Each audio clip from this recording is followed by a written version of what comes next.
Ah, No, it's the George Carlin one. 2199.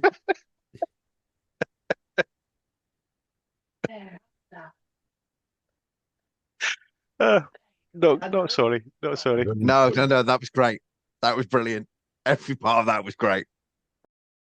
Welcome to Tag Talk, the most content-free content on YouTube, starring Tartan Skirmish, RedDiamond, and Dazzle. Thank you for that. So well, this, I believe, should be episode 20. We are going to very quickly cover Pro 4, but the main topic is going to be FTT Pro 5. So,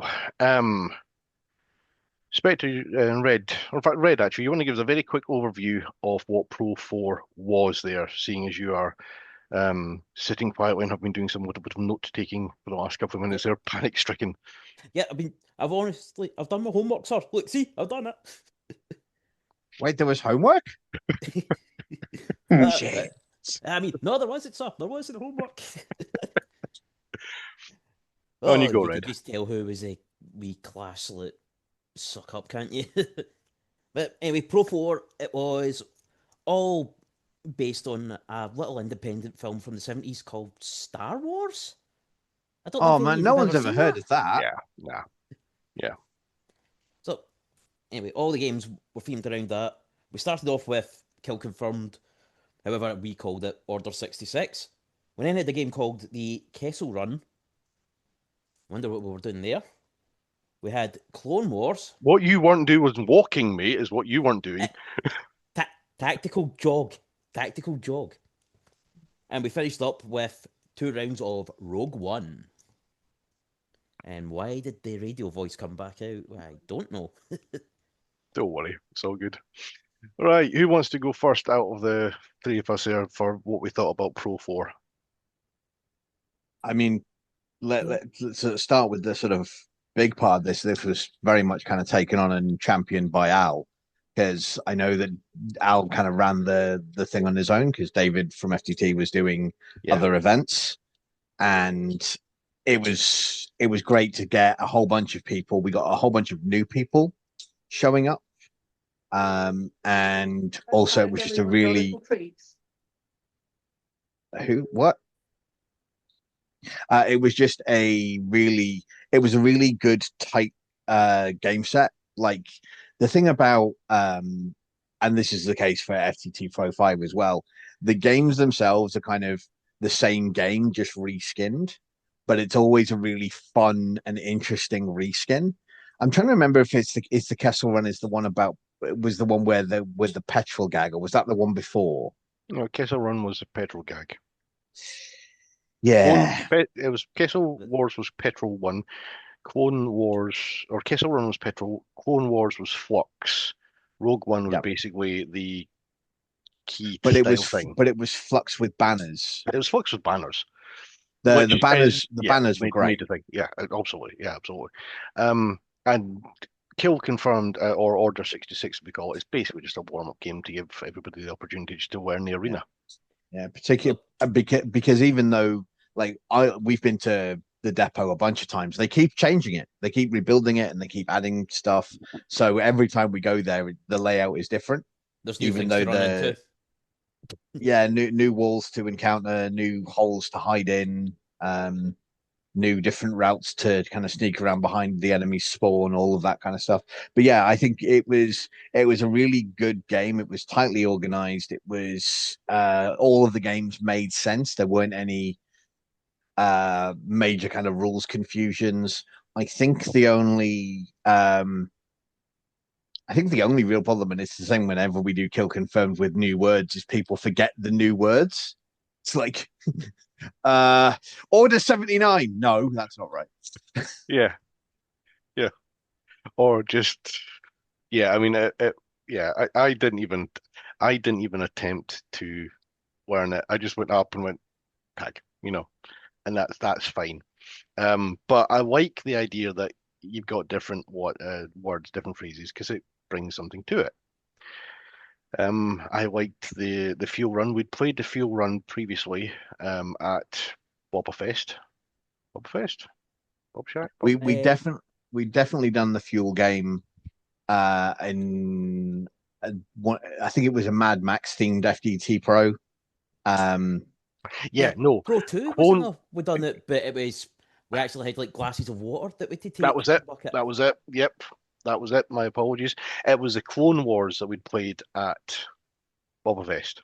Yeah, Um, and we ran into the exact same problem that we had down at Boba Fest with it, where we got to a point where if two teams were attacking that same control point, we ended up making up our own spawn rule for it.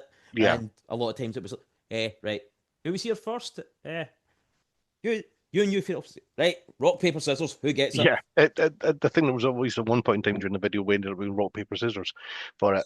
Um, I think it was great. I loved the Rogue One, where we were attacking and defending. It was a gold team or gold squadron it was because she yeah, refused to go with yellow. no, You know, yellow team is too close to piss team for my liking. Thank you. okay, okay. Um, Also, in this uh, small War. independent movie, there are Red Squadron and Gold Squadron. Yes, So it was red and gold. yes. I particularly enjoyed the Rogue One. It was a sort of big game for the end of it. It was multi-component, so you had to go and collect something. Um, 4 parts. You had to bring them back to your base camp. You then had to escort a lovely little R2D2 droid, um, and to the thing, and then start a timer and hold it. Essentially, it was a King of the Hill style format. Um, Everything about it worked. We've used the format. It's like you said, it's a reskin of another type of thing with a few adjustments, and it works well, and that's fine. So yeah, that for me, the event as always was a complete and utter success. The only thing is, just as Davis said there, the whole banners, which I think the banners were great. They added something to it. It's just the whole idea of like, can you respawn at a thing that you've been already spawned at and all these other bits and pieces? Just little things that just little rules to added in. Basically, just says you can't camp. Would be like the only thing. But again, as you said, from your various different things with other game systems that you've been using, no game system ever survives first contact. You always have to make changes. So yeah. Yep. And that we're Thoughts for always yourselves? able to have, like, when we do get to that, there's always an office that just go, nah, let's just have a wee bit of laugh here. We know there's like nobody ever like throws the toys at the pram because, No. oh, you're camping there. We always go, Yeah. No. oh, wait, actually, I'm doing a bit of camping. Right, rock, paper, scissors. Yeah. Let's Like, not break rule zero then. yeah, and we saw it at FT. I've seen it at I saw it at Pro 6 as well, or Pro 5, whichever the most recent one was, where we had like three of us kind of holding an area, and we realized after like a couple of minutes, because we were just seeing the same people coming back at us, is like, wait a minute, is that the way out of their spawn? Because if it is, we're kind of being assholes. Let's go somewhere else. Yeah. Yeah. And there's a few times I'd actually wandered very close to the other team's spawn without even realizing it, and like, what's over here? you know, that's fine. So Aha, a distraction. Whee! yeah, exactly. So why don't Pro 4 was a brilliant success based on this really small independent movie from sometime in the 19. 70s. Yes, who forgot to turn their phone on silent? Hmm. I It's mean, all right. it didn't come. It didn't come through on the chat, so you've literally shown attention to it for no reason.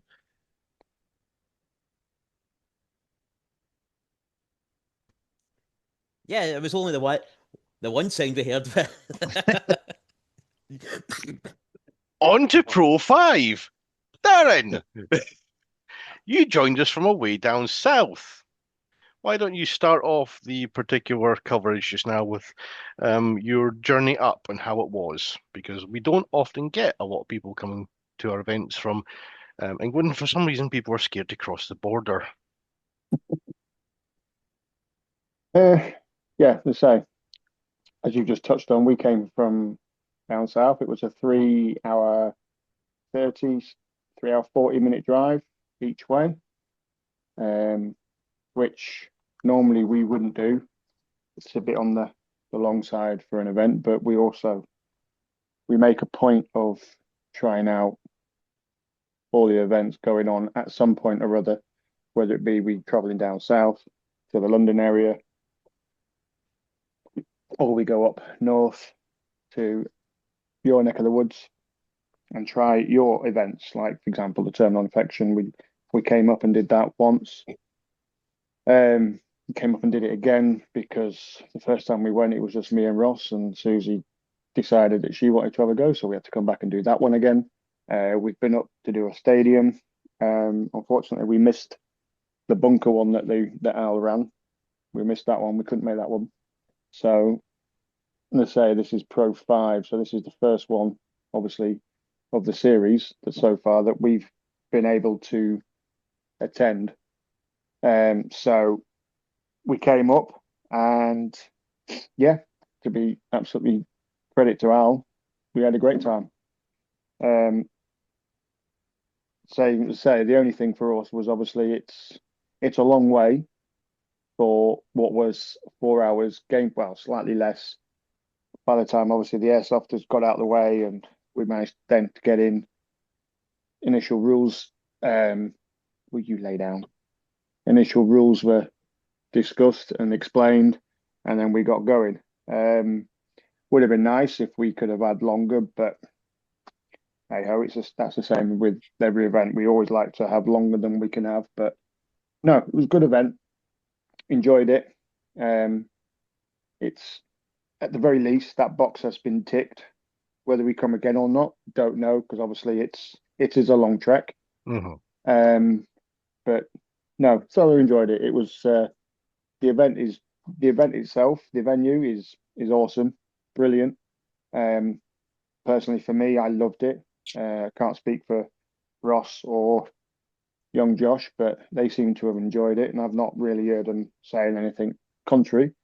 But excuse me, personally for me, once you figured out that obviously going from your spawn and trying to push on the enemy on the other, depending on what game we were playing, excuse me, trying to push the other enemy and coming from their spawn point, and you realize that actually the venue itself spans quite a lot bigger sideways, which some of the later games explored better. It was like, well, hang on a minute, this place is actually quite a larger venue. Didn't manage to get into the CQB area very much, only touched on it very briefly on the last game.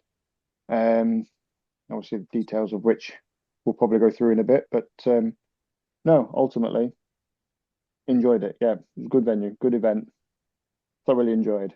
Just a long day when you go in there, when you're traveling that far and back in a day. But so you did the whole thing in one run? yes, that props to you. I try, if I'm doing the games that you guys run down there, like the IFB games, I tend to travel down the night before because I'm not a morning person. Like the idea of getting up at silly AM and then driving for 4 hours is a recipe for a sense of humor failure for me. So I will do the drive back after the game. Yeah, but I wouldn't do down and. I mean, props to you for that, because that's effort. Yeah, I'm just very conscious that we were very fortunate that as we were going through Glasgow, or I should say maybe starting to come out of Glasgow at the other side, on the M8, I think it was. There was a load of roadworks, and all the lanes got moved over one, and the outside, what effectively would have been the outside lane, got took into the carriageway next, on the other side of the road, effectively into what was, one of the lanes was segregated on the side of the oncoming traffic. Unfortunately for us, it must have not long happened prior to us getting there, but there was a car in that lane that had a lot of the front end redesigned, and then had like a flame effect down the side. Ooh, Yeah, that caused absolute bedlam. Fortunately, we got stuck in that or I should say, crawled past that in about half an hour, and we got past it because fortunately I wasn't in that lane. So we stayed on the right side and in the other two available lanes, and eventually got past it, and then the rest of the journey after that was pretty eventful-less, shall we say, apart from the two big massive patches of water going across the whole carriageway on the M6 as we were around the lakes area. And although my car is 2.3 tons, it did try to aquaplane, which I thought was quite impressive. Yeah. Being quite a hefty car. But no, other than that, the drive down was completely uneventful. So I say it was about 3 hours 30 all in all for that. And the other one on the way back, that was touching on 4 hours on the way back due to the unfortunate circumstances that happened to the person or family that was in that car. Hopefully, touch wood, I've got no idea. Nobody was hurt or injured or anything. But yeah, it didn't look pretty, put it that way, when we went past it.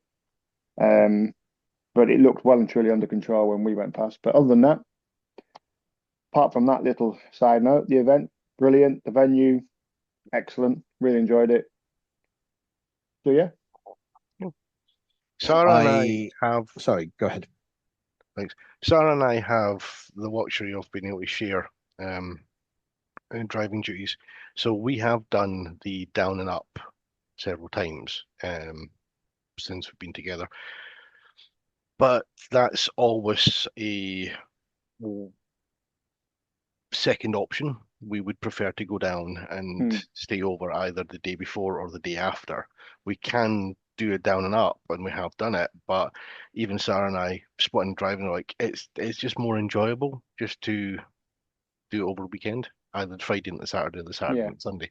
So yeah, again, as Spectre said, well done for that, because generally when we're going to an event, like when we've gone down south to the London games, normally if the games are starting early-ish in the morning, then yeah, we go down, stay over the night, and then do maybe half an hour, maybe an hour from wherever the hotel is to the venue. But due to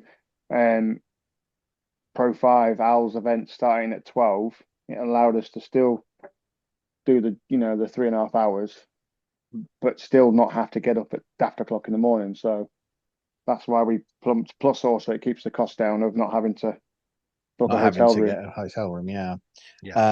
The other thing I thought was interesting about Pro 5 was we ended up with a very young nerfer joining us. Just by happenstance. This was Philip, I think, 10-year-old kid. Basically, his mum had missed the fact that it was a 14+ game on the advert and booked the ticket on, and there was a little bit of consternation at the beginning, I think, and then Nerba, one of the other players who was there with his younger kids as well, not like 10+, but like within the age bracket, but obviously had brought up kids and was very happy. And obviously we had Dazzle and so forth there with their offspring. That's the word I'm looking for. And for somebody who I am not a general. I don't have kids. I like being around kids. I think they're it's great that we're getting them into the hobby. But certainly I was nervous when this kid kind of rocked up and when I was like, this is 160 FPS. This is possibly not going to go well, because I've seen at the 100 FPS games some kids older than that being kind of shocked the first time they get hit, and they get like tears before bedtime can absolutely happen. Whereas this kid was just like, cool, and was genuinely just a very good, very robust player the entire way through. And a lot of us to shame. I mean, to be fair, like a 10-year-old has like no limit on the amount of energy they have. But the fact that they could show up and be like, oh well, you've shown up with an off-the-shelf stock blaster, but it's okay because Dart Zone have sponsored the event and given us a whole bunch of loner blasters that allows someone to be competitive rather than feeling like they're constantly outgunned. And he just threw himself into it, and it was joyous to see from a hobby perspective. And it's like, yeah, cool, great. We've got a new convert to the hobby right there, and hopefully we'll see them again. Yeah. It was certainly I clearly hadn't picked up on this Philippe chap appearing, but he he put us all to shame with his I energy. only know about His the sort of backstory behind it because I gave them a lift back to Glasgow so they could get, because they yeah came across from Edinburgh. They came yes from Edinburgh to Glasgow and then got an Uber from Glasgow to the depot in Port Glasgow, which is insane to me. Mhm. And they were, and I was like, don't, because we're gonna have to get a bus back, and it's 2 buses and change. I'm like, no, don't be stupid. I'm going to Glasgow anyway, and I have a giant SUV. But obviously, I got a lot more of the context from talking to them on the drive back. Mhm. Um, And and we were sorry, go discussing ahead. this with them. We unfortunately couldn't give them a lift back because we had 3 players worth of equipment in the car. And yes, we've got a C4 Picasso, but 3 players worth of equipment is actually really quite a lot, you know. Three So players and kit is essentially 6 people. yeah, when you think, yeah, so it's a case of we like if we like done like Tetris and maybe like put them in on the roof rack, maybe we could have possibly got away with it. Just But you know, just go in the box. yeah, breathe in, fold, in you go. Right, okay, Do do do do. yeah, Sit with the exactly, against yeah. the boxes. But yeah, just the absolute robustness of Philippe and the just let's go mentality was just genuinely inspiring to see because like we've been at TIs before, okay, and we've seen kids of all ages come away crying because the zombies, who are genuinely lovely people, don't go out of their way to intimidate the children, but Oh no, kids, that like my 21-year-old friend Kai was like, I am genuinely terrified of some of these zombies. So it's like, what are you gonna do?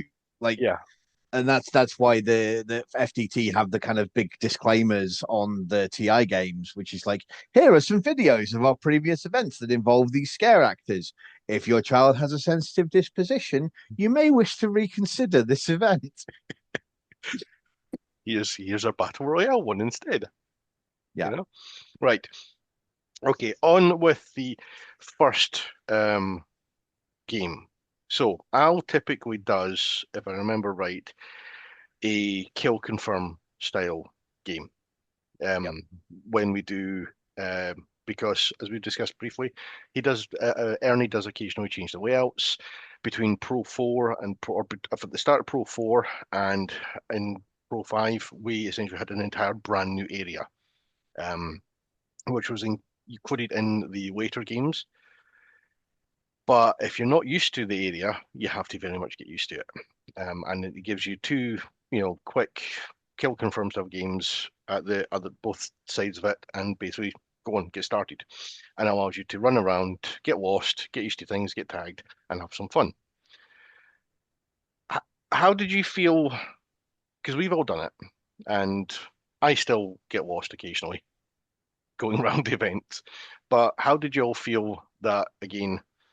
Kill confirmed. It's standard format. We've used it before. Anything to say? Go. We all seem to go from oh ho ho, it's Christmas to um don't tell him your name, punk. That accent seemed to come out on an awful lot of us when we were saying that we were putting the person on the naughty list. Yeah. What was it? What was the particular phrase? Because it It was was a So the theme was the theme was kind of like Christmas party slash Die Hard. And the ho ho ho Merry Christmas was the revive phrase, and you're on the naughty list was the kill confirmed phrase. And that's I it. had Tom Cardy's naughty or nice going round and round in my head the entire time. If you don't know who Tom Cardy is, you should go and Google that and find the YouTube video for it because it's great, but also it's not safe for work. The song has swear words in it. But yeah, it was a it was a great. It's the usual style, kill confirmed. But everybody was kind of really getting into the die hard element and doing you are on the naughty list. How did you feel adapting to the layout there, Darren? Because you first time in, never seen it before. Yeah. How did you feel? I don't know. I mean, I'm coming to it obviously being at Pro 5, brand new, might have been a slight advantage because we just didn't know the layout at all. Whereas it might have been a bit more of a disadvantage if you'd have been at Pro 4, got used to the layout, and then all of a sudden a section of it's changed. But I found that, but either way, I found during the kill confirm games, which is always fun games because they're quick, they're easy, there's no rules, no objectives to remember. It's just literally run around like idiots and tag as many as the opposition as you possibly can. I got lost quite a few times. I'd go around a corner on more than one occasion, and there would be no door or no throughway or anything. It'd just be a wall and then a right angle, then another piece of wall. And I'm like, well, hang on a minute, where am I going? So that happened quite a few times. Kill confirmed, the 2 games that we played, I probably didn't explore much of the arena at all, really, in the grand scheme of things.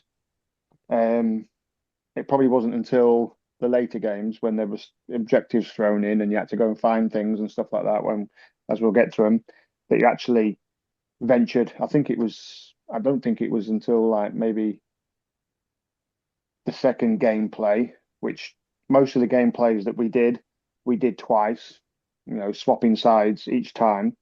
I think it was only the very last one we didn't get a chance to swap it over, which was a shame because I really enjoyed the last game, and I would have liked to see if from the other side of it, the other aspect, how it would have gone. But unfortunately, time ran away.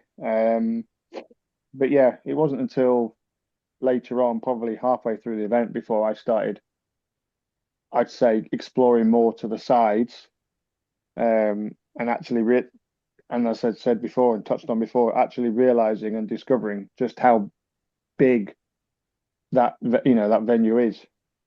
So yeah, it took a while to get used to it, because obviously you're just running around like idiots trying to get the opposite team on kill confirm. So no, I didn't really explore much. It wasn't until later for me. Now, am I right in thinking that we've done 2 rounds of kill confirmed? That sounds we've about done right. 2 rounds of the Snakes and Ladders game. Sounds Yeah. again about right. Snakes and Then Ladders was just great. I got 2 way rounds, too into that. 2 rounds of the Christmas party game, and then 1 of the Nakatomi Plaza. If I'm remembering right, okay. Sounds about right, that, yeah. Yeah, there was also one that was the Pinata one, I think it was called. Oh yes, the Pinata one. Oh, the human pinata game. Oh yeah, that one in the middle, Okay. Yeah, see, I have got so many things to say about Nakatomi Plaza and the Human Pinata game, because those to me were highlights for, I would genuinely say, the year, okay, of games. Okay. But Spectre, why don't you tell us a little bit more about the Snakes and Ladders game? Because okay, so I want to be I need to put a disclaimer here, right? My wife and I love board games. There are no competitive board games in our house. So we have all of the games that we have a co-op mode where it is us against the board game or us against a scenario set. Because I'm not allowed to play competitive board games. I am a bad loser and a worse winner. This was a game which basically, and I will say, absolute genius game design from Al. Like it was amazing. I loved every second of it. But there's footage of me being way too excited. Like I'm like 8 years old and high on Ribena, kind of excited by the end. Only So Ribena? Sorry? Only Ribena? Only Ribena. I wasn't allowed sweets as a child. This may explain many things. Yeah, so the baseline premise for the Snakes and Ladders game was that there was a Snakes and Ladders board set up in the center of, or the rough center of the arena, in a safe room where you could not tag nor be tagged. So if you were in there playing the game, you were safe. And you had 3 seconds of immunity when you left it, and it had a door in from each each spawn direction, right? There were tokens scattered around the arena for just bits of paper with dice on them that Al had laminated.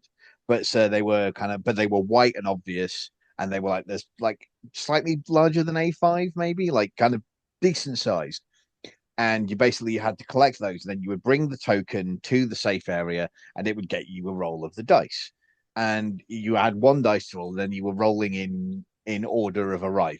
So if I arrived and then David arrived and then the other David arrived, it would go in that order. And the first game was kind of a wash because the Snakes and Ladders board, it was like a giant kind of pub style Snakes and Ladders board. Like, it wasn't just like a little tiny board, it was a big board across 2 tables. It had a ladder that went from like number 18 all the way up to like 80 plus at the top of the squares. There's 100 squares on the board, and our team landed on that, so we were like miles ahead. So the first game was a little bit of a washout for the other team, and so we ran it again. And then on that side of the game, they landed on it, but I'm not quite sure what happened, because we ended up catching up to them quite by the end. And then right at the very end, we ended up getting a ladder past them and across. And you can see in the footage that I'm sure David will be rolling into this, you can see that Taz from the other team is standing there holding a token, being like, it's fine, we're 2 spaces away from winning, they can't possibly, how the hell have they done that?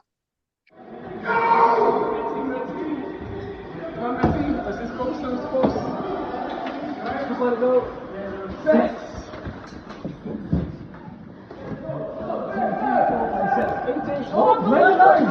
Come on! Go. Yeah! What a ladder! Beautifully done, sir! Closer, any closer. Holy hell!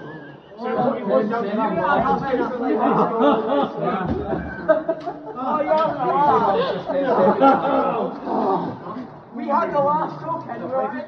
Because the ladder went from like 88 to 99, and then because I would arrived before Taz, I got to roll the dice, so I couldn't lose, and I was so. Again, I'm like, you can see it in the footage. I'm jumping up and down. I'm actually slightly embarrassed by it. No, don't be. Because I'm it is wholesomely, absolutely unapologetic happiness, right? And I got Sarah to record as many bits and pieces as she could. Unfortunately, Sarah didn't understand the concept of recording in landscape mode, so the videos are on portrait. So yeah, they might not necessarily appear very well on this, especially if you're watching on something like, say, a mobile. But she recorded as many bits and pieces as she could there. But the bit that we found there for you was just joy. And I was so happy. This is why that I'm not got allowed recorded. to play competitive board games. I'm a bad winner. But yeah, it had everything you want out of a game type, in that it had running around to find stuff and people being shot. And if you shot people, they had to drop their token. So you got a bonus for tagging people. And you also had an objective, and the objective was clear and simple, and it had an element of chance to the objective as well. So there was all that excitement kind of built into it. And I think I just need to have a moment to briefly touch base on the 2 MVPs for me for that game, which were my brand new SBF and grenades, because there were like 3 people who from the opposing team who had managed to place themselves in a room that had line of sight on the door that we had to enter. So anytime anyone from our team was trying to get into that space, they had to run this gauntlet. And I basically went around the side of that, crept up the wall, and I'm just sort of standing at this wall. I'm like, right, and then I just hear, yeah, that'll do it from inside. But also the SPF is a cheat code. Dazzle will back me up here. The blaster is unfairly accurate. Just a tad. Yeah. And like I had it on 2-round bursts the entire day. And on more than one occasion, the first round would miss, but then the person would run into the second one because they were trying to dodge the first one. And it's just, it did feel like I had aimbot. It's such a good blaster. I could wax lyrical about how cool it is for a while, so I'm just gonna leave that there. No, this is where David in the video just puts 3 hours later. Yeah. And yeah, so the SPF is a really cool flywheel powered blaster. Yeah, there's absolutely nothing wrong with finding something that works for you and enjoyment. But as I echo what you said there, grenades, absolutely fantastic MVP. During it, I had swapped across my grenades from my left-hand side to my right-hand side after District 23. Yeah, they were much more in play this game and much more accurate. Did break one of them, I think it was, and we managed to lose another one. So yeah, I'll have to get some more of those sort of like I need to cap dig out your components. blue and purple filament for you. If you'd be so kind, as that'd be greatly appreciated there. You two, what did you particularly think about the snakes and ladders? Because at the time of recording this, I genuinely haven't had a chance to look at any of the footage there. I've just finished doing the Garden Games 7 video a couple of days ago. So I have got Adam's Unit 26 event and Pro 5 on the editing table. So I've not actually had a chance to view anything there. But what did you think about snakes and ladders? Despite the fact I get beat both games, it was still really hilarious walking into the room and sort of seeing how it was. Like, I know I still got to send you all of the briefing stuff, but I did get a walk in with the other camera and I go, no, how can it be that close? The camera zoomed down onto like the 2 discs in the second game would be like the square apart. Sarah certainly had a good giggle because Sarah was sitting up because of her health, but Sarah had a really good giggle at watching the players run in and doing the rolls and whatnot there. So yeah, she thought it was certainly a very fun game from what she was observing from people, shall we say. Now, Yeah, what it did was you all right. Just all right, was it? Yeah, yeah. As you could probably Take it gather or from leave that it. comment, Yeah. I wasn't on Spectre's team at that point. No, it's, yeah, as Spectre's already touched on, absolutely ingenious moments of game planning on that one. It may or may not be stolen. Can't confirm or deny that one. The idea of that, but yeah, the first game, yeah, that was over in a blink of an eye. That was over before we even got started, effectively. The second one, we started off, I think, with the more luck. We were moving along in 3s and 4s. I went in on one of my very few occasions and rolled the dice, and I'm the one for our team that landed on the big ladder and got all the way up to into the 80s and thought, yeah, that's it. We've nailed this one. We've got this one in the bag. So there's a little bit of disgruntled. Oh yeah, well done. when obviously we found out that the other team had actually caught us up and overtook us and won I still the don't said know. game. Like, I'm looking forward to seeing the footage for that because I have no idea how we managed it. No, None whatsoever. all I can assume is not maybe the big one, but you maybe hit some of the other slightly smaller ladders and made bigger jumps or more bigger jumps up the. I don't know. Other than that, I haven't got a clue to say because I hit the big ladder that got you from like the teens up into the 80s and thought, yeah, as I'm running out to go and find another token, yeah, we've nailed this. This So you're one's not quite ours. being a poor sport and calling for a steward's inquiry, then, are you? No, it's fair as fair, I suppose. Yeah. Red, mate, what you say? Go, what you would say about that? It's just, I don't think I actually caught any of the tokens or that kicking about. But although in my video I do have it labelled, you hear the game 1 over, and I'm like, no, wait a minute, I can't have been as quick. Oh no, it was. But it was again, seeing like the end result, it was still so hilarious, even though, like say, team I was on beat both games, but you walk away from that going, oh, that was just too hilarious, like how it finished. It was, yeah, certainly. Nobody walked away, apart from Daz, who's a sore loser, as we've just recently established there. Nobody walked away from those two games feeling as if it was a proper whitewash because there was definitely the chance element in there. Like Yeah. you could have Oh yeah, got it you could was. have got 10 times the amount of roll things and rolled a series of Oh ones, yeah.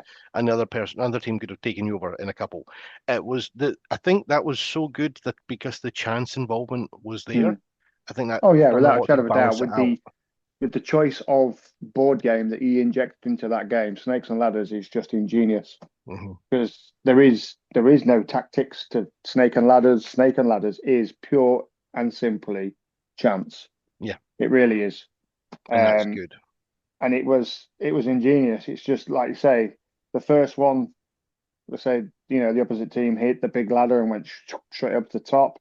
Again, it's just a chance. It happens, and it seemed to have finished before it even got started. We're like, wow, that was quick. Mm. The second game, as I say, we thought, all right, yeah, we've got this because obviously you would do. You hit the big ladder, you got right to the top. The other team are still in the 20s. Yeah, we've got this. Right, let's get some more tokens. Game over. What the? What? Hang Hmm. on a minute. But no, the as far as planning and putting that, a board game such as that into a game, brilliant, absolutely brilliant. I think the one thing I would probably suggest for Al, if he happens to watch this, is maybe put the board itself, adhere it onto like some chipboard or MDF or something like that. Just Yeah, because, maybe. yeah, I mean, it's Yeah, one but little, then you have difficulty transporting it because you've got a giant board that's on a sheet of chipboard. Yeah, or maybe with a hinge. like like the your normal board games, with foldable, so Yeah, it folds into say four. But yeah, but either yeah, way, yeah. or just Just reinforce it with cardboard so it yeah, still even folds yeah, or just rolls something up. like that. But Yeah. yeah, maybe. Yeah. I mean, it takes nothing away or adds nothing to the game. It literally was just more a case of just keeping it in place. That was it. Might not even need to put anything on the back of it. Just if you're going to put it on the table like that, and you've got a table of bulldog clips, Oh yeah, good. Yeah, absolutely. just clip each corner down. Yeah. Anything else, or shall we move on to the next game, which I think was the Human Pinata, or was it the Office Party game? I think it was Office Party, then Pinata, because Pinata was before the break, I'm sure. Yeah, Pinata was the last game before the break. Okay, so it would be the Office Party then next that we would have done. Yeah. Oh yes, that one. So Red, why don't you take this one? Because I want Daz to explain the Human Pinata. So Red, why don't you explain the Office Party game format for us then, please? Office Party, there was 3 chairs which were your photocopiers dotted about. Oh yeah. You had to get to the chair, sit on the photocopier for 30 seconds, because as it's the office party, you've maybe had 1 or 2 fruit-based beverages, and you think it's funny to get pictures of your backside. So you sit, you get 30-second wait, then you got the picture, you can run back, put that in your base. And there was an awful lot of. I never caught half of them, but the amount of innuendos apparently that were on the pictures. I just saw the one that was like the giant chest. So I think there's a bit somewhere, me and Taz are going, oh, we love large chests. But yeah, it was like a collection. You can sit there for 30 seconds, but while you're there for that 30 seconds, you can't shoot or anything. You've just got to sit there. It's like, oh, I'm like, sort of watching both doors like a hawk each time, going, I'm going to get tagged here, I'm going to get tagged here. And I think there's one, I'm sitting down, I can actually hear, like, I'll try. If I'm sitting here, this is the wall, I can hear somebody like here. Like, oh, I'm going to get caught. And I think I must have bolted at the door literally as it came round the corner. I know. I think this is a game that for me, I actually got to see my brother, Taz or Irving. This is the one game, or this was a point that I think he sort of came out of his shell. He's been to different events, but I've never really seen him really sort of actively participate. He's played along, but I've never really sort of get into the spirit of things. But I think this was a point when it sort of just, I don't know, felt like it clicked for him, and he was like actually trying to be proactive and involving himself in the games. And that was very cool to see because it wasn't just a case of him blindly following instructions or suggestions, but actively really putting himself in place of running, we're going this way, okay, and then and oh, cool, right, okay, sure, and that was really cool because he's needed to come out of his shell a bit, and I think this was the event that for me, I just thought, like, yeah, it's reached, instead of just being an afternoon's event, it's actually reached a hobby for you now. It's actually been something that you want to become good at, good for a given value, of course. But yeah, that for me was the thing that I noticed during that one. Anybody else? I think I have to echo Red in that one of the sort of hardest parts of that was sitting in the chair, being like, "What? I've got to sit here for 30 seconds, and if you're on your own, you don't have somebody else watching you back. You're just there going like, and someone's going to come around that corner, and I'm going to get shot." And the other one that I thought was funny was kind of the way that the way that I thought the game seemed to go sort of after the fact was that there were two photocopiers at kind of like the sides of the arena, and then one photocopier in the center in the same room that the board game had been. And that one got fought over a lot, and the other ones kind of just got absolutely raided by one team or the other. So it was the fight over the center one, which the Dazzle's team won, that actually decided it, which I thought was really interesting. But I remember sitting in one of the far side ones, just being like, counting to 30, and I can hear firefights in two directions. It's 25 seconds. I can hear somebody coming. That's 30. Bye. And just hearing like, I think that might also be the one. I mean, I was taking the hit for it anyway, but I'm sure I came in the door, you came in the other side, and I just heard the click from your SBF. Like, I don't know if you'd like ran dry or something, but I just heard it going, and I was like, I'll be taking a hit anyway, but I don't think you hit me. But it was when we got like that close and going, okay, no, you get there first time. That was when my SBF decided it wanted to not be friendly, and it had managed to work the spring of the solenoid off the back of it, so it would fire, but then it wouldn't cycle. So the first dart came out and pinged off your blaster, and then it was just going click, click, click, click, click, click, click, but it wasn't reciprocating, so it wasn't loading the next dart. And I figured it out over lunchtime because that was that. But yeah, the two sort of elements of that game, there were two kind of very sort of disparate element. There was a kind of two side areas which were not really fought over, but you had that very kind of tense moment of I'm waiting for the bad thing to happen, and then the one in the center, which was just a back and forth, back and forth, back and forth. And I know that Dazzle and I had several kind of engagements over that sort of center photocopier, whilst his offspring was basically just photocopying his ass every 30 seconds.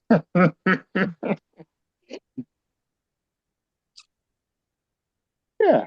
So, Well, yeah. So after the Christmas party games, we then moved on to the human pinata round.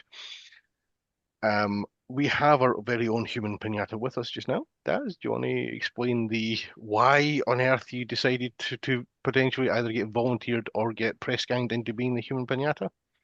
Well, it was, to be fair, you've got two because Spectre was one as well.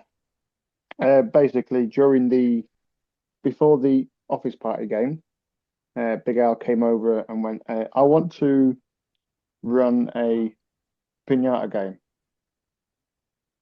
Okay. I don't have any pinatas. Okay. So I'm going to have human pinatas. Okay. Do you fancy being one? I was like, do I get to shoot everybody? Yes, you do. Okay, then. I shall do Pretty it. much the same conversation. Do I get to shoot people? Yes. Sold. Yes. Okay, Have no you wonder just why Al didn't ask me to be a human pinata, and then I realised, yeah, no, it's probably really good idea not to ask me to do that because I'd have probably ran into something.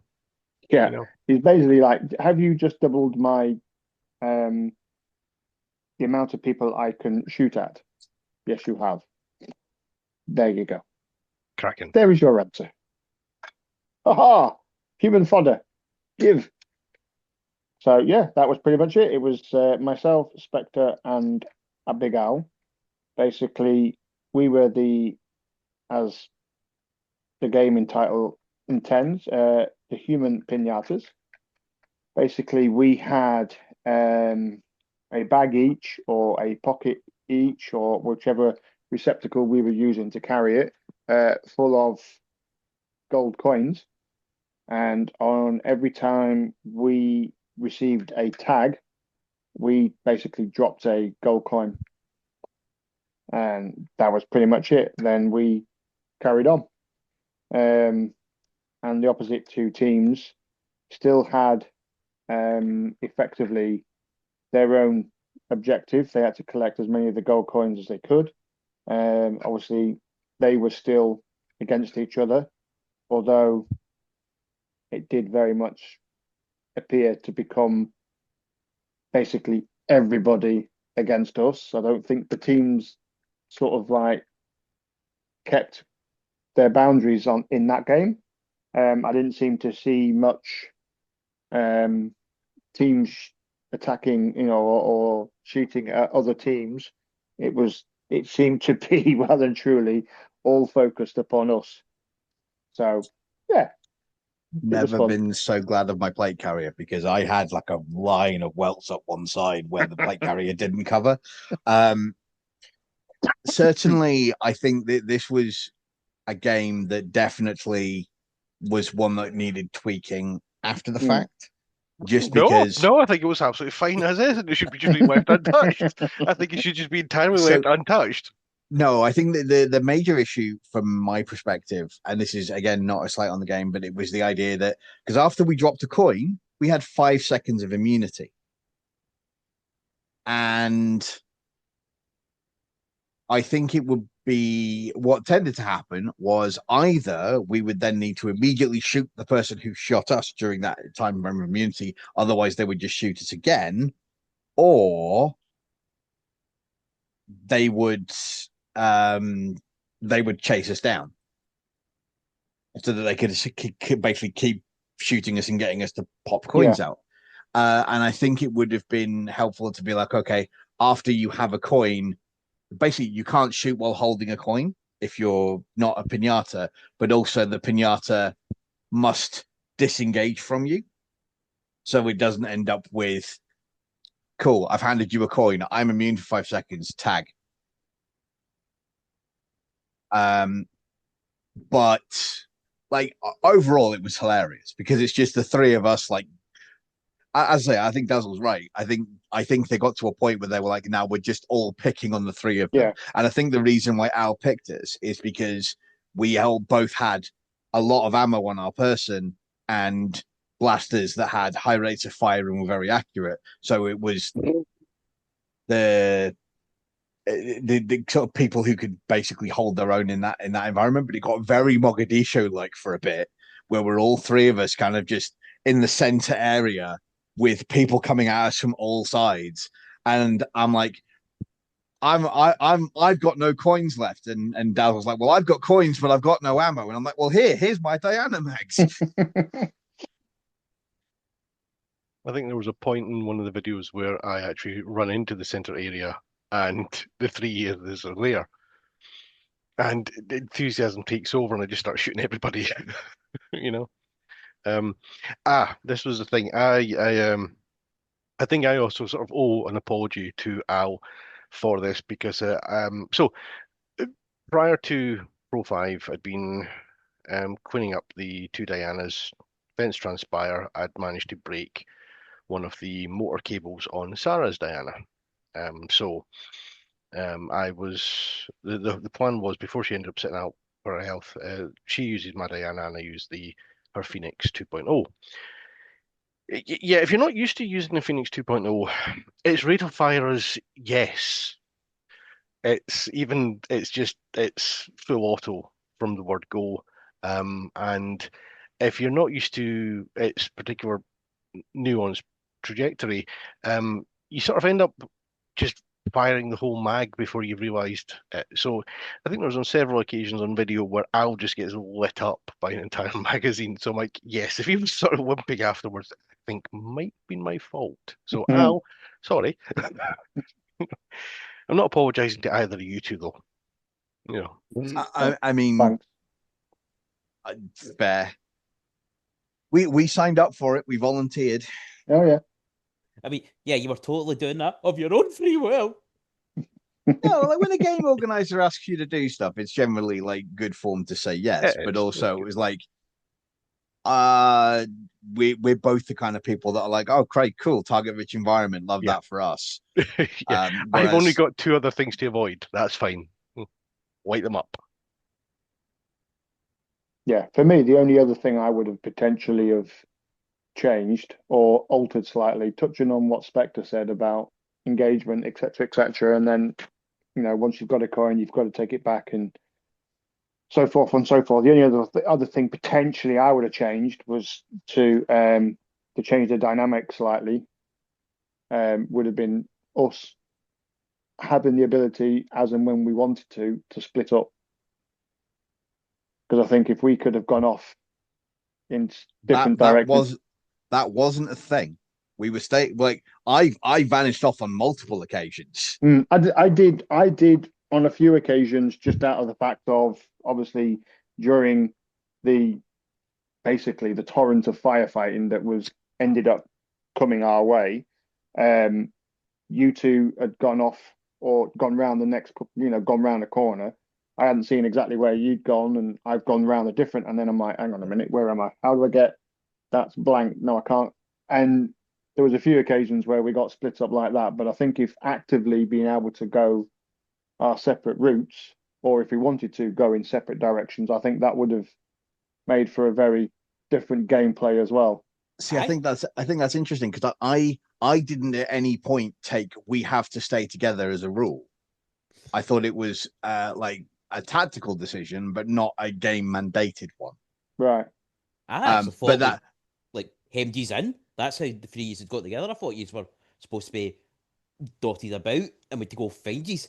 and then just through sheer coincidence, we'd manage to get you all together. When the teams basically stopped shooting at each other and all started picking on us, we really didn't have any other choice in the matter.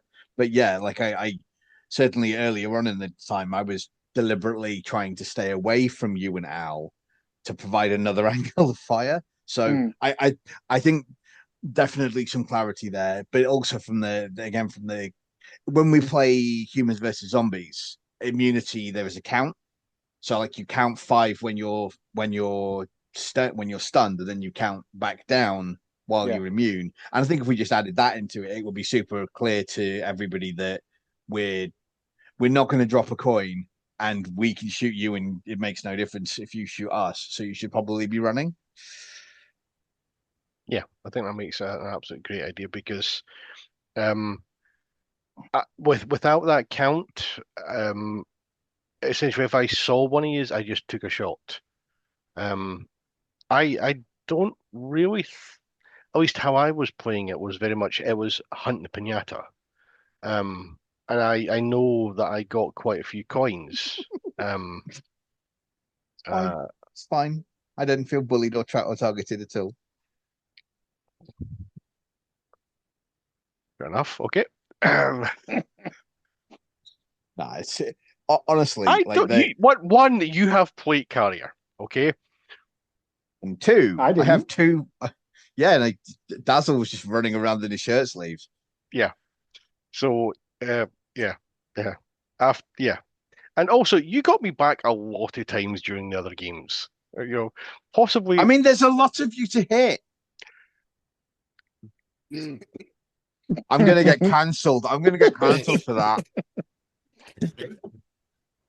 Vector N7 body shaming.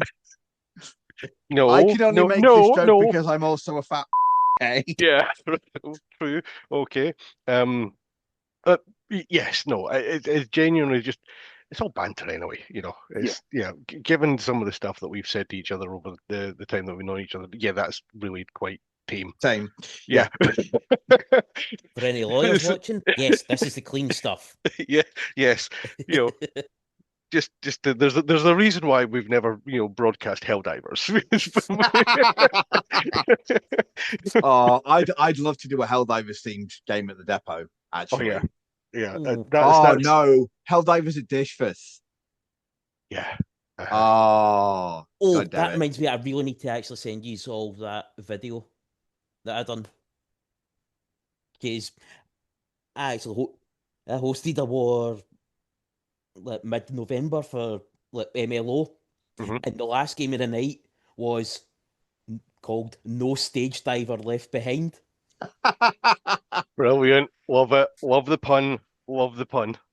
Yeah, but it was basically just hold the stage for 2 minutes, and like everybody else was, I called them the scriptless, but they were supposed to be the voteless.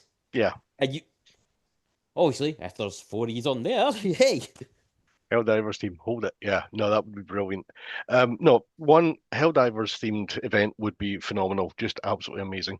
But yeah, also, no, I'm not in any way going to be offended by somebody calling me chunky. It's fine. Yeah, no, yeah. So shooting each other. You've got plate carrier. Quit whinging, right? But I loved it. But I genuinely didn't feel as if, or maybe I just got really lucky, with the amount of times that I ran into one of yous, including actually managing to get a melee tag on Al by just sort of walking up behind him as he was trying to hide from somebody and just going, "Come in, please." So I loved it. But yeah, I think the whole idea of the inclusion of the immunity count would really help because, yes, you're basically signing up to be a massive target, right? It kind of goes with the game format as being a massive target. But I do kind of feel as if you must have been peppered with shots when you were immune. And you're just sitting thinking, and people getting frustrated because you weren't dropping coins happened a couple of times. Like not bad frustration, but definitely a sense of like, god damn it. Yeah. Just to count 1, 2, 3, 4, 5, 5, 4, 3, 2, 1, done. I think that would be a really useful inclusion there. Anything else to be said?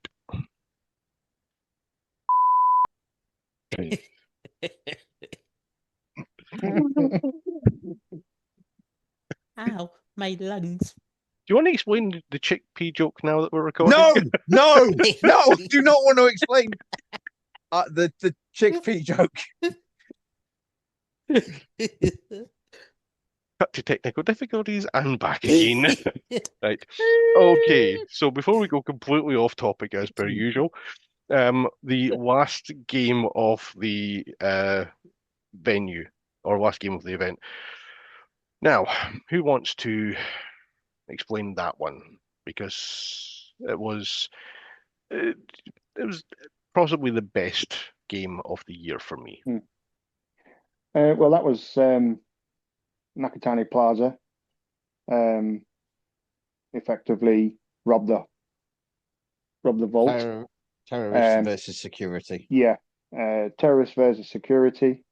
It was a multi-objective game that was set at certain stages. Effectively, terrorists had to set a certain amount of explosives on top of flux tiles. That's what was used to nominate the placement point for the explosives. We had a set number of explosives to set out. Six, I think it was. Something along those lines, across said flux points. Only when all the explosives had been set, effectively a timer then had been started, which was effectively the explosives counting down. During that time, that was when we were then allowed to attack the vault and clear it as much as possible of the gold bullion that was inside. Again, objectives were set out around that. If you had one, it's heavy, you can't shoot because it's heavy. You have to have both hands on the bullion, or you could use two people to carry and then share the carry between you, and you could still shoot. During this time, obviously the gold bullion couldn't be stolen from your placement, your base, wherever it was nominated. We had to get the gold too. The only thing that the security effectively could do was deactivate the explosives. And depending on the number of explosives deactivated was how many effectively points were knocked off the gold bullion. So forth and so forth. Two bars per diffused bomb. Now, and we only had one bomb defusal expert, so we had to get them around all of the places where you previously using planted bombs. Yeah. Now, if I was right in thinking, because I was on security, Spectre, you joined us on security. Yeah, Dazzle and I swapped teams for that one because I knew that the attacking team were going to have to move quickly, and at that point I couldn't move above a walking pace because my back had seized up. So I was like, hey guys, I don't want to hamstring these guys from being able to play the game effectively. And Dazzle was like, I'm still able to run around, and you and I have functionally the same weapon system. So this is a really easy and fair trade. I was like, oh god damn it, I never get to shoot alongside Dazzle. I'm always on the opposite team from him because we have very similar tastes in blasters. What tends to happen is people who are trying to balance teams effectively tend to put us on different sides. And it's like, but sometimes I don't want to have to shoot at Ross. Sometimes you don't want to get shot by Ross, is what you're trying to say there. Yeah, a little bit. But yeah, so there was definitely a point in that game where it felt like we were, because of the way that the kind of different stages worked, the final bomb placement for the attacking team definitely felt like a slog, because obviously we could collapse back. Basically, anytime they had planted a bomb in a place, we could start ignoring it because we couldn't start diffusing bombs until the vault had opened. So basically, the number of people defending the flux points increased every single time. And then by the time we got to the last one, It was our entire team trying to hold one flux point, and they were all attacking it. So that took a long time to kind of get that final push in. Mhm. I don't know how that felt from Dazzle's side, but it definitely felt to us like we were basically, they were just banging respawns off the defense.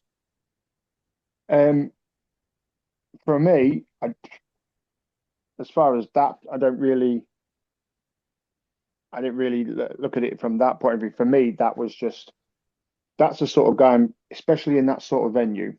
It's a dimly lit CQB area with some very tight areas and some open areas. I run my SBF as a primary. I've got a Diana as a secondary. I know exactly where all my mags are behind me.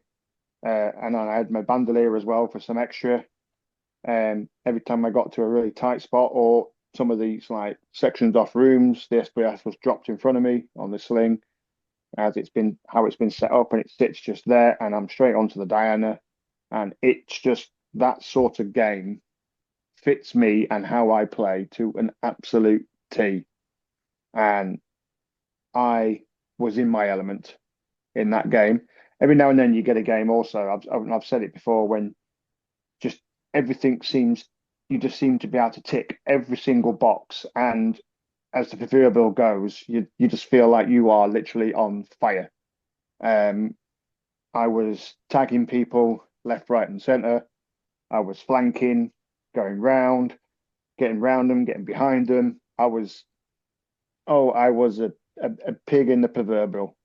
I had no idea how many bombs had been placed, how many bombs hadn't been placed, until I heard Al shout out. It was either shout or he blew a whistle or something to indicate that the timer had started. And then spent the next, I then from that hot-footed it back to where the CQB area where the vault was supposed to be. I had no idea whatsoever where the gold was. Didn't have a clue. But I just got back, had a quick scout round on the outside of the CQB area, found a couple of good stronghold points, and I was like, right, this is me. I'm holding this, and I picked off again, probably half a dozen. Picked off Ross a few times, seeing him trying to flank a couple of the younger players. I picked them off. But I must admit, on that one, it did feel like, where's the rest of the team? Nobody else seemed to be coming back. I think I've got the answer to this one, which is we started defusing the bombs, and then the other team, your team, realized, we actually need to protect the bombs, because you had an unlimited time to place the bombs. Ultimately, your heist component, your 50-minute countdown for the heist, couldn't actually start until we'd placed all the bombs. So the Spectre identified there, you've got 6 flux tiles, you plant 6, you plant 1, then you've only got 5 tiles remaining. We've only got to defend 5 tiles, then defend 4, defend 3, defend 2, ultimately defend 1. We identified where the tiles were. We were quite effective with our defense. We ultimately lost, because you're going to lose probably, and then the heist starts. At which point in time, as soon as that whistle went off, your Josh grabbed the countdown tablet that Al uses for the diffusal mechanic, which is basically just a 2-minute countdown timer, okay, and hoofed it to the first bomb timer, okay, and it was myself, Red, where were you? I think you stuck with us. I stuck with you because the PP had decided, instead of sending one dart like that and then the other dart, I sent one dart in like that and then another dart and like that behind it. Yeah. So I was down to just a fire rat, and to be honest, I started feeling like John McClane, just being the pistol at that point. So Josh, yourself, and me went out and went to get the diffusal, because the whole idea being, this is something that we have got a 15-minute timer to defuse 6 bombs. It takes 2 minutes to defuse per bomb. We have got a very tight schedule to try and take 12 points off your scoring. So we really applied ourselves, and we got about the first couple of them done without any real resistance. And then the other team, your team, realized, we actually need to stop them from defusing the bombs. And Yeah. then we started getting resistance. And by the time we get in the last two, it really was Team on team. team on team, and that's what I think for me really sort of elevated it to a phenomenal game. Was you could raid and focus your attentions on raiding the vaults. Ultimately, there was a cap on how many you could take. I had so many bars, which were gold folded bars. Okay, you could take all of them. There was nothing stopping you from taking all of them. Okay, you could reach that theoretical cap of how many you had, but whether you had 0 taken off at the end or 12 taken off at the end was very much down to how much you were prepared to devote to defending. And it played an interesting gamble for me. And like I said, we got the first two with minimal resistance, and then we started to hit resistance. And we actually started to note, actually, they're sending more of them against us now. And I loved that component of knowing Yeah, that even though we are trying so hard just to keep wee Josh alive for 2 minutes at a time, we really can't take the pressure off because we have got 3 minutes extra, which equates to one death and one reset of the clock all completely, or we can't maximize out the score that we can take off you. And we ultimately got 5.5 of the bombs defused. I think we were 30 seconds away from the final one. Okay, and we on the other side, because I think in the end it was down to me and two of the younger players that were basically hoofing it backwards and forwards from our holding spot and the vault. The vault. Because you had to go the full arena. You had to go the CQB arena and the actual big arena that we typically use. Because I believe it was you had to go the full distance to basically it was a decent track. Where we started and Al did the initial briefing and had the two tables set there with his props and stuff. That's where the holding point was for the gold bars. What we typically use as one of the safe zones, so to speak. Yeah. The spawning points, yeah. So we had to get from almost to the full length to the CQB, but in sort of like into the middle of the CQB. So you had to go in to do a few, lefts and rights to get into the centre bit and then get it back again. So it was, I think in the end, it was me and two of the younger players literally just hoofing it backwards and forwards as quickly as possible. On one occasion I got told off by Sarah as I went to exit the room. Walking, please. Sorry. Very much teacher telling off moment then. But I think we managed to get all but one gold bar back to the holding point.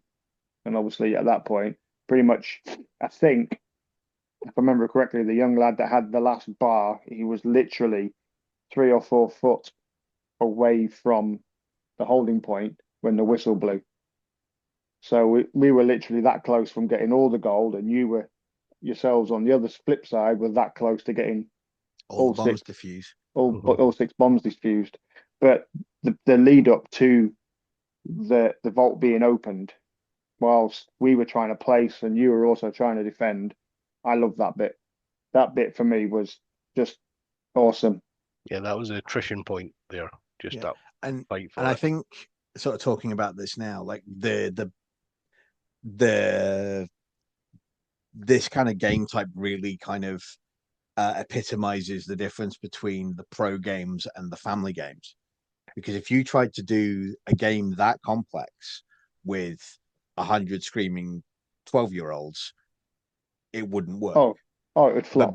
But being able to do that game and have that level of tactics and have people making on the fly tactical decisions about what they're doing and whether they're defending or whether they're running for the bars or whether they're trying to flank somebody or whether they're trying to just kind of smash things off or whether you've because the final push for that for the final bomb defusal actually involved somebody running forward with a grenade, dropping it in the center, knowing it would take them out as well, and then being immediately followed up by somebody else with the bomb.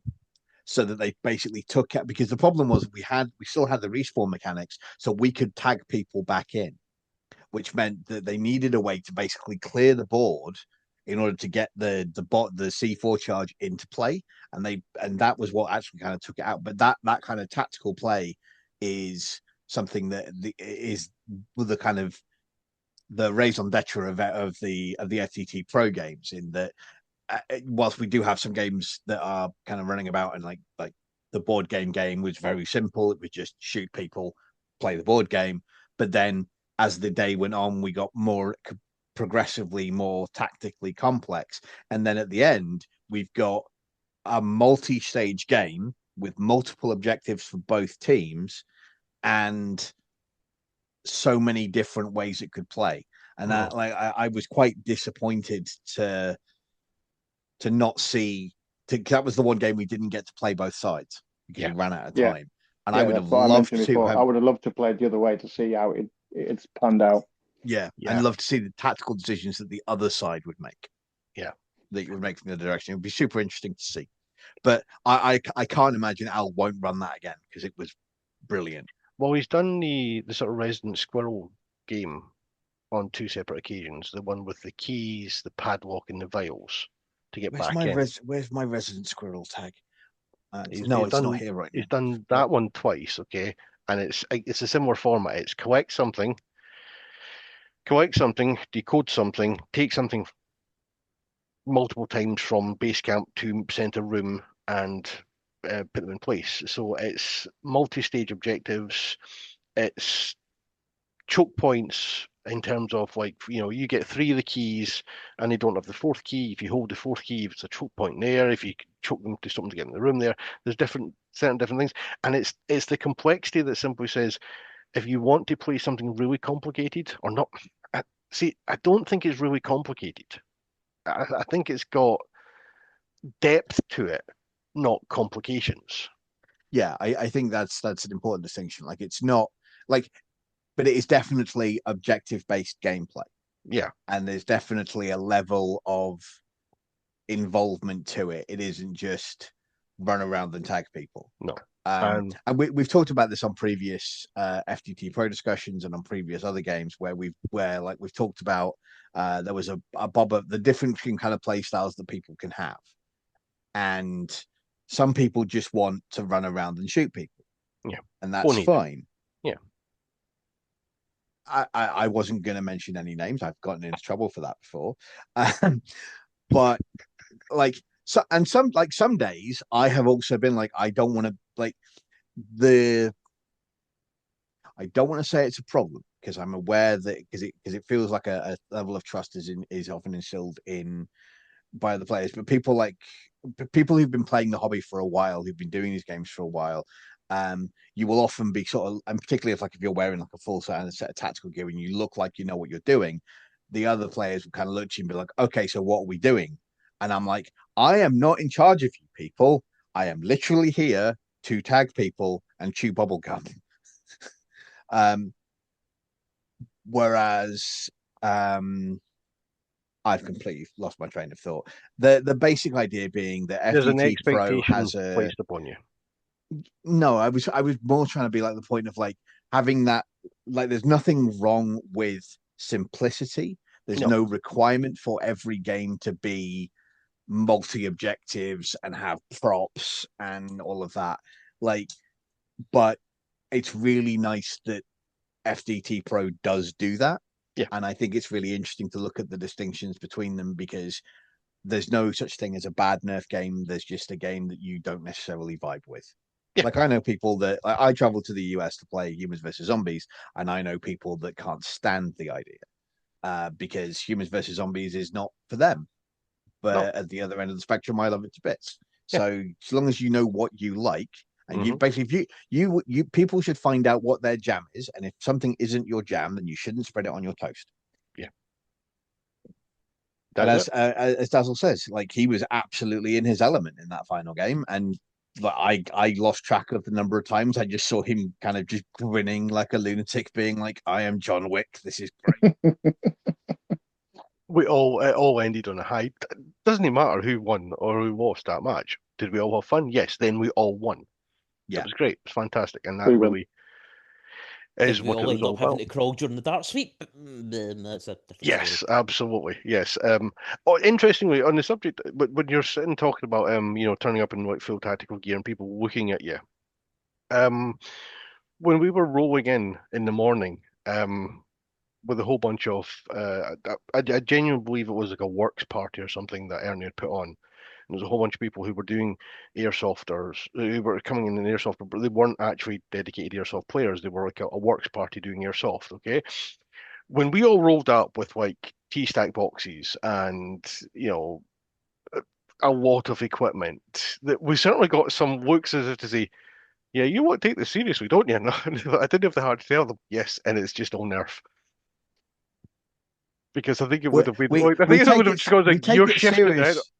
We take it seriously, but also we don't. And it's one of the reasons why I like Nerf over airsoft, having played airsoft and paintball Yeah. before in my tagging sports career, because of the nature of the projectile and the nature of the hobby.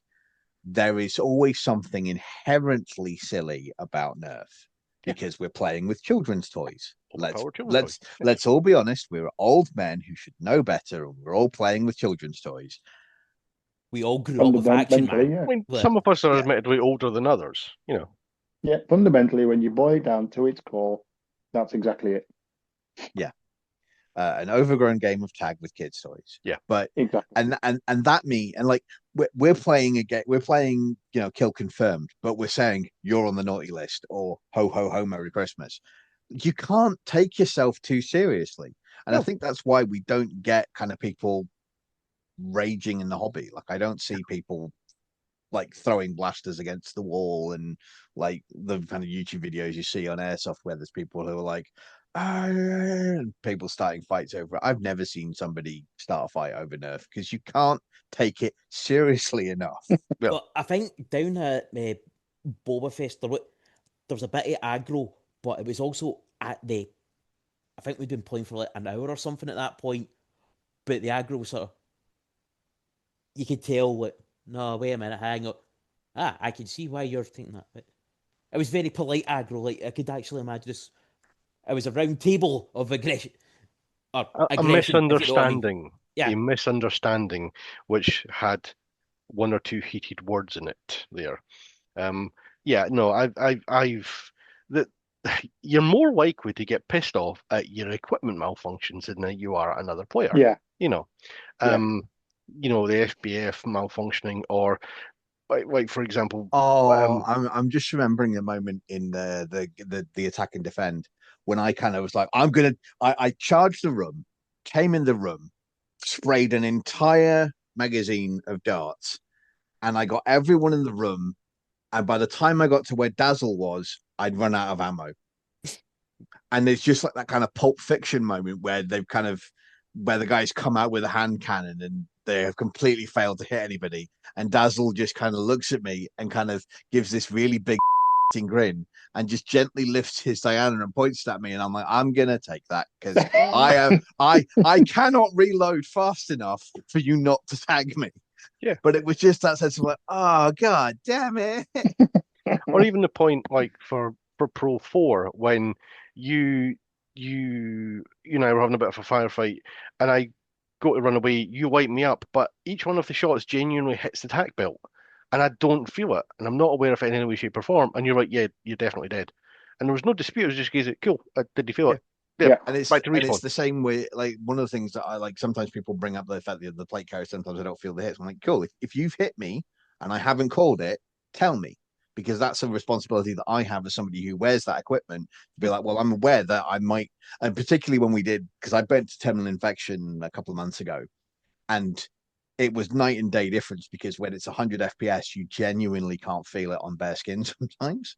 Yeah. And it was just a wide eye opener because I'd been doing the higher FPS stuff for so long. To go back to 100 FPS was both super fun and also like I can't hit anything. Like accuracy through volume is all you can do. Yeah. Whereas, like, You're there's video evidence of your situational awareness there that is just like zombies standing behind you, Kai shouting at you, and you're like about 5, 6 seconds, and zombies like, "Heck." You're just like, I deserve that. yeah, I'm saying nothing on the zombie Nobody spotting front, Your cares. Honor. Nobody cares. It's funny. It's good. It's good pictures. It's good video evidence. It's good video footage there. Nobody cares. It's consequence-free messing around. You know? Yeah. yeah. No, the like you could hear the airsofters in the CQB arena, and Hmm. the language would turn the air blue, and there was definitely a lot of kind of like Morse code. testosterone fueled posturing, shall we say? And it's very hard to do posturing when you're holding a thing that fires a 50 caliber children's toy. Yeah. Yeah. It is. Anyway, It is very difficult to take yourself seriously, but it also means therefore that you don't try to take yourself seriously. You just willingly give into the chaos. Ultimately, you're at Nerf and you end up taking yourself seriously. You're in the wrong game. Yeah, you missed the point, you know. So for me, Nakatomi Plaza, sort of indicated this at the start of the game. For me, the Nakatomi Plaza event, I would put that down as being the best game that I played this year. Okay. Um, that goes having played at like Unit 26, having played at Unit 26, District 23. Excuse me, no disrespect to or no shade against any of the event organizers, any of the games that I've played. Because, for example, level 2 that we played at Foam Fest was amazing. I just for the absolute adrenaline 15 minutes of trying to defuse those bombs, that to me just was the best thing about that, you know. peak. Yeah, peak essentially it was, and maybe you feel the same, maybe you feel different, maybe there was another game that done something very similar for you. But for me, those 15 minutes of running around with my mates, genuinely trying to make something happen, and never feeling as if it was an impossible task, never feeling as if it was a cakewalk, but just genuinely, we need to keep the pressure up to make this happen. And then just getting to the end of it and being, we missed by 30 seconds, but damn, we done well, you know? And then I want to see Jozo's footage to see exactly what he managed to achieve during the the assault component there on the vault there, and see what it is. I'm sure they'll get some footage of you running like you stole it, Daz, quite literally in this case. But any thoughts on that there, just in the last 5 minutes? I never realised it was actually as close on the bomb defusal. I thought it was like we literally got to like the last bomb and then that was that was it. Like, didn't realise there was only 30 seconds on the clock. But I think we failed. I think we had a minute and a half on the clock. There was 30 seconds left to go before we defused it, and it called time. So we'd basically spent, by process of maths, 3.5 minutes navigating between the 6 different points, which still meant great, could have shaved 30 seconds off and got it to happen, but 30 seconds is still sitting there thinking, can we make this? Can we make this? Can we make this? Thing. Yeah, but even at that, I think the game that's definitely made me feel the most emotions, because it's a particular thing for me, is the snakes and ladders. Like, genuinely, like I've seen the footage back and I'm kind of embarrassed by it, but at the time I was just so in the moment. Like, You were slightly elated, yes. it was wholesomely unhinged. As Yes. Yeah. There's nothing about that was in any way embarrassing, I because disagree, because I meant to be, serious Nerf professional. But no, I think no. I think actually my favorite game that I've played this year. Um,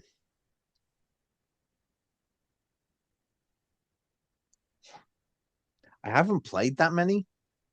Just this year's been difficult for me in terms of getting to games.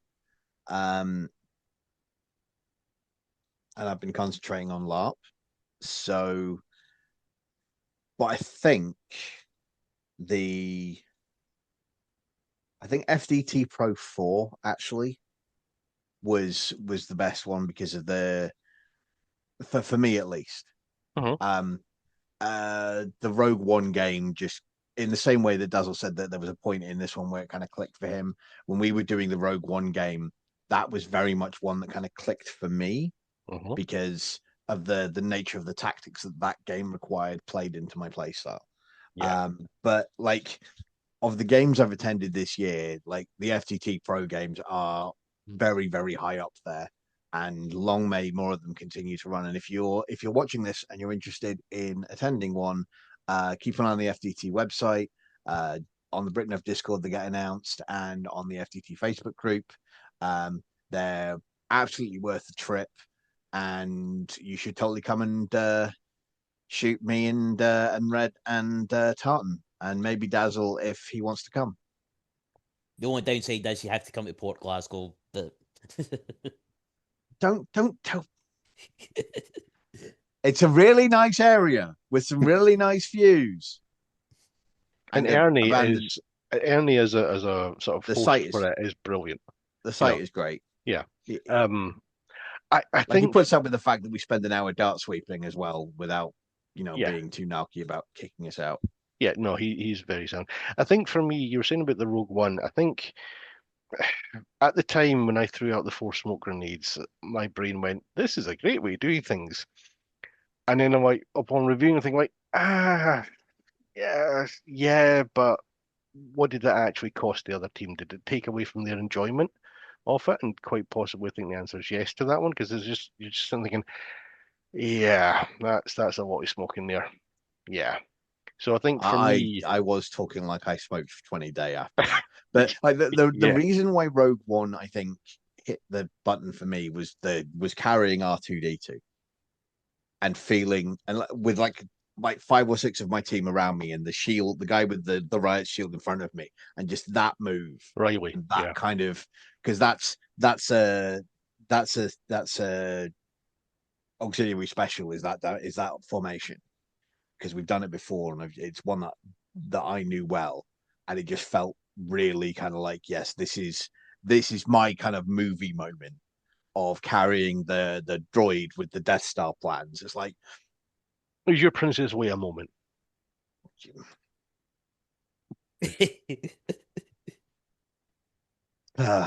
So I'm just going to skip over this bit of the recording. although we much disappointment, Red, at no point in time did you pull out a Hans Gruber impersonation. I am most disappointed by that. I didn't really get the point to do one. And then when I've looked back to my video, and I spent more time making a joke about singing the Max Verstappen song than any Die Hard ones. I'm even disappointed in myself. I do, I do have Angus going yippee ki mother trucker as he hides under the table at one point. No worries there. Now, anything, because I recognise we've been recording for a good couple of hours now. Closing statements before we sign off for tonight, then. come to FTT Pro 6. It's going to be great. I don't know when it is. I don't know what it's going to be. I don't know what the theme's going to be, but they're always great. And Al puts on a great game. And the depot's fantastic. And you'll get to shoot at me. Come and play. You'll get to laugh at me. And shoot at him. Yes. But you'll have more fun laughing than shooting because I'll just stand there like, right, come on. For me, FDT Pro 5 was an absolute blast. As we touched on before, excellent venue. Al put on a simply tremendous event. His game choices were superb. Like Spectre said about FTP Pro 4, this one for me with the Nakatami, that was just the cream on the top sort of thing for me with the gameplay and how it ticks my boxes. FDT 6 Pro, will we be there? I honestly don't know. Depends on dates. Because it is again, if it's again another 4 hours gameplay, it's a long way to go. We're doing almost that amount of travel each direction. So welcome to nerfing in Scotland. yeah, exactly. Which is the same with, unfortunately, with all the events that Ben is hosting down south. With he seems to be doing really well. He's got like you say, the regular mall events, the regular cave events. I've done a cave. I've done one of the malls. They were epic. They're really fun, but it's just the distance. Yeah. I'd do more, but it's the distance. I'd like to do more FDT pros, but again, ultimately it's whether it lines up with, because ultimately it's me. It has to line up with my shift, because obviously going that far as well, it's going to always be my car. So it'll be me driving. Car's too big for us. You can't drive it. But Is that because so Ross no. is a little boy? Like little legs. No, he just won't drive it. He's too big for him, he says. Which is fair enough. But yeah, so if it lines up, we'll seriously consider it. Whether we'll be there or not, I can't honestly say. But I'd like to think we'd be at another one. Just don't know when. Yeah. I think that's one of the things that really sort of hammers the point home, which is we're all adults fundamentally playing a overpowered kids hobby. But one of the things that we already deal with is life. Al, for example, right now, who normally we would like to have the host of the event on to talk us through there. Al currently is working, I think, 7 days in a row right now. So sympathy to Al.